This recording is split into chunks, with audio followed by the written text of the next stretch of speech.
বছর এমনকি 15 বছরের মধ্যেও এটা একটা ব্যতিক্রমী পরিস্থিতিতে ব্যতিক্রমী সামষ্টিক অর্থনৈতিক বাস্তবতায় বাজেটটা দেওয়া হচ্ছে। প্রথমত আমরা ভূ রাজনৈতিক কারণে বাইরে থেকেও এক ধরনের অর্থনৈতিক চাপের মধ্যে আছি। আমাদের নিজেদের অর্থনৈতিক কাঠামোগত যে চ্যালেঞ্জগুলো আগে থেকেই ছিল, ভূ রাজনৈতিক সংকট হোক বা অন্যান্য কারণে, সেগুলো এখন আরও প্রকটভাবে হাজির আছে। ফলে ওই বই অর্থনীতিতেও এক ধরনের অস্থিরতা বিরাজ করছে, দেশের ভিতরেও উৎপাদনশীলতা নিয়ে অনেকগুলো চ্যালেঞ্জ আছে। ফলে এই চ্যালেঞ্জগুলো তো আছেই, এগুলোর কারণে এই বাজেটটা একটু বিশেষ। আবার একই সঙ্গে এটা একটা নতুন সরকারের প্রথম বাজেটও বটে, তার আগামী 5 বছর কীভাবে চালাবেন তার একটা সংকেত এই বাজেটে দেবে, সেই হিসাবেও ওইটা বিশেষ। সর্বোপরি আমাদের অষ্টম পঞ্চবার্ষিকী পরিকল্পনার মেয়াদকাল শেষ হয়ে আসছে, নবম পঞ্চবার্ষিকী পরিকল্পনার সময় শুরুর আগের বাজেট এটি। ফলে সেই হিসাবেও এটা বিশেষ, অনেকগুলো কারণে এটা বিশেষ। এবং ফলে এই বাজেটটি সরকারের দিক থেকে বা যারা বাজেট প্রণেতা তারা এটা যে রেসপন্স করবে সেটাও বিশেষ হবে, এটাই স্বাভাবিক। আমাদের দেখতে হবে এই যে বিশেষভাবে তারা বিশেষ পরিস্থিতিতে বাজেট তৈরি করছেন বিশেষ প্রস্তাবনা দিয়ে, সেগুলোর প্রভাব একদম সাধারণ জনজীবনে কীভাবে পড়ে সেটার দিকে একটু মনোযোগ দেওয়াটাই হলো জরুরি। সেই জায়গা থেকে আমরা বলবো এই বাজেটটাকে প্র্যাগম্যাটিক বা বাস্তবানুক বাজেট, বাস্তবানুক হওয়ার, কারণ উচ্চাভিলাষী অনেক টার্গেট সচরাচর আমাদের বাজেটগুলোতে থাকে, অন্তত সাম্প্রতিক বছরগুলোতে। এই বছর ওরকম উচ্চাভিলাষী টার্গেট বরং কিছু ওইভাবে এখন পর্যন্ত দৃশ্যমান মানে, যদি শুরুর দিকে আরেকটু বাজেট অ্যানালাইসিস আরেকটু ডিপার পড়ালেখা যদি আমরা ডকুমেন্টগুলো করতে পারি, অন্য কিছু আসতে পারে, কিন্তু প্রাথমিকভাবে এটাকে প্র্যাগম্যাটিক বাজেট বলা যাবে এবং সেজন্য তারা প্রশংসাও পাবেন। তবে আমাদের নিজেদের দিক থেকে আমরা যেসব খাত নিয়ে বেশিরভাবে আগ্রহী, সেখান থেকে দেখে বলা যায় এটা আরেকটু কল্যাণমুখী করার সুযোগ ছিল। আমরা যদি একটা উদাহরণ দিয়ে বলি তাহলে সেটা আরেকটু স্পষ্ট হবে। যেমন ধরা যাক আমাদের বাজেট প্রতি বছর গড়ে 6-7% বেশি করে বাড়ে পুরো বাজেটটা, তো এই বছর 7% করে বাড়েনি, এই বছর বাজেটটা মাত্র 4.6 বা 7%, 4 মানে 4 একটু বেশি হারে বেড়েছে, 4% একটু বেশি হারে। তার মানে পরে প্রতি বছর যেভাবে আমরা বাজেট বাড়াচ্ছি জানি, এবছর সেভাবে বাড়ানো হয়নি। না বাড়ানোর কারণটা হচ্ছে ওই যে আগে যেটা বললাম, সামষ্টিক অর্থনৈতিক বাস্তবতায় একটু সংকোচনমুখী হতেই হবে। আমাদের মুদ্রানীতি ইতিমধ্যেই সংকোচনমুখী, পরে রাজস্ব নীতি এটাকে আমরা জাতীয় বাজেট করছি সেটাও সংকোচনমুখী হবে, এটা প্রত্যাশিত। কিন্তু আমরা মনে করি এটা বাস্তবায়ন পদক্ষেপ, কিন্তু এই কাটছাট বাজেটে যে কাটছাট তারা করেছেন, অর্থমন্ত্রী স্বীকার করছেন, সবাই বলছেন, এই কাটছাটের প্রভাবটা থেকে একদম সামাজিক পিরামিডের পাটাতনের মানুষদেরকে যতটা সম্ভব সুরক্ষিত রাখার চেষ্টা করার কথা, সেই ক্ষেত্রে হয়তো আরেকটু ভালো করার সুযোগ এখানে ছিল, এখনো হয়তো আছে। বাজেট নিয়ে আলোচনা হবে, বাস্তবায়নের পর্যায়ে বিভিন্ন খাতে হয়তো বরাদ্দ যা প্রস্তাবে করা হচ্ছে তার চেয়ে বেশিও দিতে হতে পারে। কিন্তু আপাতত দৃষ্টিতে একদম প্রথম রিয়াকশনটা হচ্ছে যে বাজেটটা বাস্তবায়ন হয়েছে, কিন্তু এটা আরো বেশ অনেকটা কল্যাণমুখী করার সুযোগ ছিল। এখানে কর জিডিপির যে হার সেটা 10% বেশি নিচে থাকে বেশ কয়েক বছর ধরে, ফলে আমাদের অর্থনীতি যে দ্রুত প্রবৃদ্ধি হচ্ছে সে অনুপাতে আমরা কর আহরণ করতে পারছি না।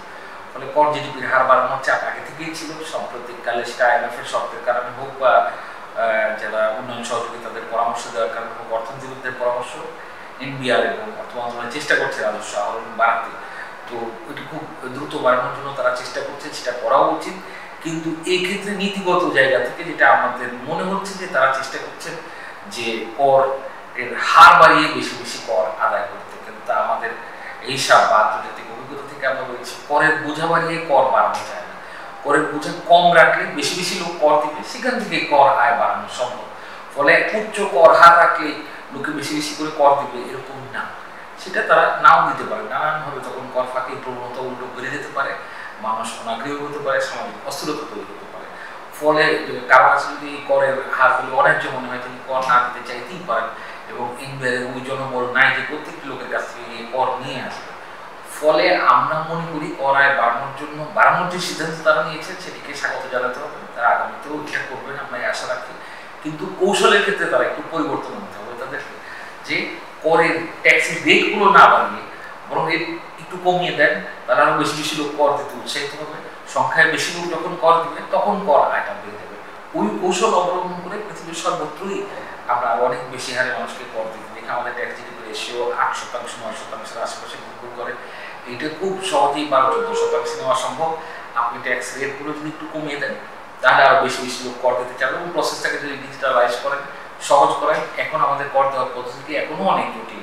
একজন সাধারণ মধ্যবিত্ত মানুষ যিনি চাকরি করেন তার কর দিতে গেলে যে পরিশ্রম করতে হয় সেখানেও অনেকে নিরুৎসাহিত হন। ফলে ওই জায়গাটুকু ওনাদের নজর দিতে পারলে ওনারা কর আয় বাড়াতে পারবেন এবং রাজস্ব আহরণের জন্য যারা ইতিমধ্যেই কর দিচ্ছেন তাদের উপর আরো বেশি বেশি করের বোঝা চাপালে আমাদের মনে হয় সেটা সরকারের জন্য বিপদই হবে, কারণ অনেকে তখন কর প্রদানে নিরুৎসাহিত হবে, সেই পথ থেকে সরে আসে। কোনো অবস্থাতেই কারো টাকা সাদা করার সুযোগ দেওয়া আসলে কোনো অর্থ হয় না, নৈতিক জায়গা থেকেও সেটা উচিত না। আর একেবারে যদি বাস্তব অর্থনীতির পরিসংখ্যানের দিকে তাকাই তাহলে আসলে এই সুযোগ কেউ খুব বেশি নেয় না, বরং আপনি যখন যারা কালো টাকা বা যারা টাকা পাচার করেছেন বা যাদের অপ্রদর্শিত আয় আছে ওই লোকগুলো এই সুযোগ খুব বেশি নেয় না, বহুদিন ধরেই এরকম সুযোগ দেওয়া হচ্ছে, খুব বেশি টাকা এইভাবে আসে না। বরং লাভের লাভ যেটা হয় যারা বৈধ পথে আয় করছেন, যারা বৈধ পথে কর দিয়ে সেই আয়কে জায়েজ করতে সচেষ্ট থাকেন তারা কিছুটা নিরুৎসাহিত হবেন যে ভবিষ্যতে হয়তো কালো টাকা আবার সাদা করার সুযোগ পাওয়া যাবে, আমার এখন কর দেওয়ার দরকার কি।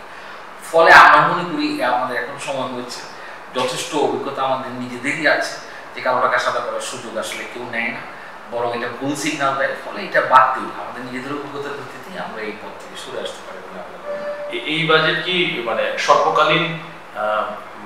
স্বল্পকালীন সমস্যাকে বেশি অ্যাড্রেস করা হয়েছে, মানে দূরবর্তী আমাদের এই আবার শুরুতে যেটা বলছি আবার বলছি যে এই বাজেটে আসলে খুব বেশি দূরের কথা ভাবার সুযোগ আমাদের বাজেট তাদের নেই, এই দোষটি তাদেরকে দেওয়া যাবে না। ফলে আসলে এটাকে বাস্তবায়ন করতে হলে আসলে ইমিডিয়েট সমস্যাগুলো সমাধানের দিকেই মনোযোগ দিতে হবে। মূল্যস্ফীতির সমস্যা সমাধানের জন্য আমাদের প্রধান অগ্রাধিকার হিসেবে দেখতে হবে, কারণ সাধারণ মানুষ মূল্যস্ফীতির কারণে আসলেই অনেক কষ্টে আছে।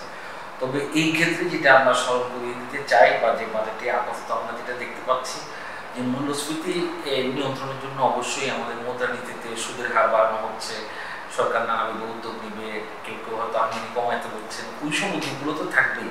আমাদের ডলারের বিপরীতে টাকার অবমূল্যায়ন হচ্ছে ইত্যাদি নানান রকম স্টেপস আমরা নিচ্ছি, সেগুলো সুফলও নিশ্চয়ই আমরা পাবো।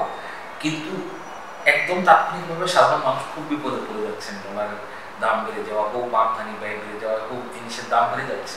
তো সবার জন্য না হলেও একদম যারা প্রান্তিক, যারা দরিদ্র রেখার নিচে বসবাস করছেন বা যারা অতি দরিদ্র তাদের জন্য তাদেরকে তো আমাদের সুরক্ষা দিতে হবে। তাদের পক্ষে এরকম পরিস্থিতিতে তারা আরো বেশি বিপদে পড়ে যান, বা এমনকি দারিদ্র রেখার একটু উপরে যারা থাকেন তারা নতুন করে দারিদ্রে পড়ে যেতে পারে। ফলে ওই জায়গায় রাষ্ট্রের ব্যবস্থাটা হচ্ছে সামাজিক নিরাপত্তা বেষ্টনী কর্মসূচি থাকে। ওই কর্মসূচিগুলো দরিদ্র মানুষদের এক ধরনের সুরক্ষা দেয়, বয়স্ক ভাতা হয়তো বয়স্করা পাচ্ছেন, বিধবা ভাতা বিধবারা পাচ্ছেন। তো এই দুর্যোগের কালে আমরা মনে করি বাজেটে যতই কাটছাট করতে হোক সামাজিক সুরক্ষা কর্মসূচিগুলোতে বরাদ্দ আসলে বাড়াতে হতো, এবং এই বরাদ্দ বাড়ানোর ক্ষেত্রে বেসিসটা হবে খুব সহজ। আমার 10% যেহেতু মূল্যস্ফীতি হচ্ছে, তাহলে কালকে পর্যন্ত যে লোকটাকে আমি 100 টাকা সহযোগিতা সরকারের পক্ষ থেকে দেওয়া হতো সেটা এখন অবশ্যই 110 টাকা করতে হবে, কারণ 110 টাকা না করার মানে হচ্ছে কার্যত তার সহযোগিতার পরিমাণটা আসলে কমে যাচ্ছে। সেইটি এবার সামাজিক নিরাপত্তা বেষ্টনী কর্মসূচির প্রস্তাবনায় আমরা দেখতে পাই নাই এখন পর্যন্ত। ফলে এখানে এই বাজেটে আমাদের দিক থেকে সবচেয়ে গুরুত্বপূর্ণ যে ইস্যু সেটা হচ্ছে মূল্যস্ফীতির সঙ্গে সংগতি রেখে দরিদ্র মানুষের জন্য যে সামাজিক নিরাপত্তা কর্মসূচিগুলো বরাদ্দের পরিমাণটা অন্তত বাড়াতে হবে। পার হেড যে বরাদ্দ যাচ্ছে, এক একটা বয়স্ক ভাতার আওতায় এক একজন উপকারভোগী যে বয়স্ক ভাতা পাচ্ছে সেটার পরিমাণটা অন্তত ইনফ্লেশনের সঙ্গে অ্যাডজাস্ট করে ওনাদের বাড়ানো দরকার ছিল, কারণ এই ইনফ্লেশন সহসাই কমিয়ে নিয়ে আসা যাবে এমন নয়, বা যে অর্থনৈতিক জটিলতায় আমরা এখন আছি সেটা রাতারাতি সমাধান হওয়ারও নয়।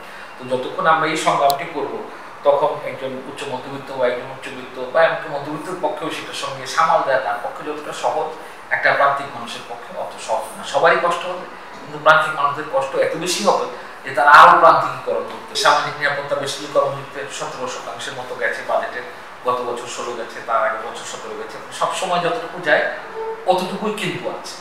যেটা আগেই আপনাকে একদম শুরুতে বলেছি যে এবারের বাজেটটা সংকোচনমুখী, প্রতি বছর আগের বছরের চেয়ে বাজেট যতবারে এইবার কিন্তু অতবারে নেই, অল্প একটু। প্রতি বছর আমরা 7% করে বাজেট বাড়াই, পুরো বাজেট। তো এই বছর পুরো বাজেট মাত্র 4% বাড়িয়েছে। যখন 7% করে বাড়ায় বাজেট তৈরি করি তখনও 16-17% রাখি সামাজিক সুরক্ষায়, সামাজিক নিরাপত্তা বেষ্টনী কর্মসূচিতে, এবারও তাই রাখলাম। তার অর্থটা কি দাঁড়াচ্ছে যে কাটছাটের প্রভাবটা আমরা ওখানেও ছড়িয়ে দিচ্ছি। কিন্তু আমার মনে হয় বড় অবকাঠামো প্রকল্পের খরচ আরেকটু কমিয়ে সেটা যদি ওইদিকে আমরা চ্যানেল করতে পারতাম, ওখানে যদি ওই সহযোগিতা পাঠানো যেত, তাহলে এটা প্রকৃতপক্ষে আমরা বলতাম একদম পূর্ণাঙ্গ কল্যাণমুখী বাজেট করার সম্ভাবনা সেটা বাস্তবে পেয়েছে। আর বারবারই যেটা বলতে চাচ্ছি, এটা বাস্তবমুখী বাজেট, এই বাজেটই তাদের করতে হতো, তাদের হাত পাও বাঁধা, কিন্তু চাইলে এই সীমাবদ্ধতার মধ্যেই তাদের পক্ষে আরেকটু কল্যাণমুখী হওয়া সম্ভব ছিল। সেটি হয়তো এই জায়গায় সেভাবে দেখা যায়নি, কিন্তু এখনো আলাপ আলোচনার সুযোগ আছে, বা বাজেট চূড়ান্ত হওয়ার পরেও রদবদল যেমন কৃষিতে চলতি বছরে ভর্তুকি যা ছিল তার চেয়ে বেশি দেওয়া হয়েছে জ্বালানি তেলের মূল্য বৃদ্ধির কারণে। আমরা প্রত্যাশা করবো আমাদের নীতি নির্ধারকরা বরাদ্দ না পারা গেলে অন্তত এই কমিটমেন্টে আসবেন, যদি দরকার হয় তাহলে আসলে সামাজিক সুরক্ষার ক্ষেত্রে তারা একটু বরাদ্দ বাড়াবেন পরিস্থিতি যদি আরো প্রতিকূল